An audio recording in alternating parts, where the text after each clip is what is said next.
APS ఆర్టీసీలో ఇక diesel బస్సులను కొనుగోలు చేయబోమని మంత్రి రాంప్రసాద్ రెడ్డి తెలిపారు. 2031 నాటికి ఏపీఎస్ ఆర్టీసీలో సీఎన్జీ బస్సులే ఉంటాయని చెప్పారు.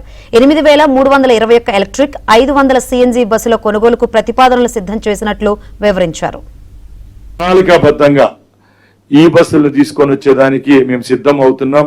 గౌరవ ముఖ్యమంత్రి గారి ఆదేశాల మేరకు రాబోయే కాలంలో ఎక్కడ డీజిల్ బస్సులు కొనం, పర్యావరణాన్ని రక్షించే విధంగా ఆ మొదటి అడుగు ఉండే 29 రాష్ట్రాల్లో ఆంధ్ర రాష్ట్రంలోనే మొదలు కావాలని చెప్పి ముఖ్యమంత్రి గారు చెప్పారు.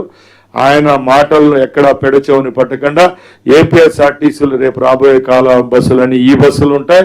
అలాగే ముఖ్యమంత్రి గారి సూచనల మేరకు పల్లెల్లో నడిచే పల్లె వెలుగు బస్సు కూడా అక్క చెల్లెళ్ళు తాత వాళ్ళందరూ ఏసీలో పోవాలని చెప్పి ఆయన యొక్క ఆకాంక్ష. దానికి అనుగుణంగానే రాబోయే కాలంలో ఎలక్ట్రికల్ బస్సులు 8,321 అంటే 31వ సంవత్సరం లోపల ఇవన్నీ రోడ్లపైకి తీసుకొని వచ్చి ఆంధ్ర రాష్ట్రంలో ఉన్న ఏపీఎస్ఆర్టీసీ ఫ్లీట్ అంతటినీ ఎలక్ట్రిఫికేషన్ చేస్తాం.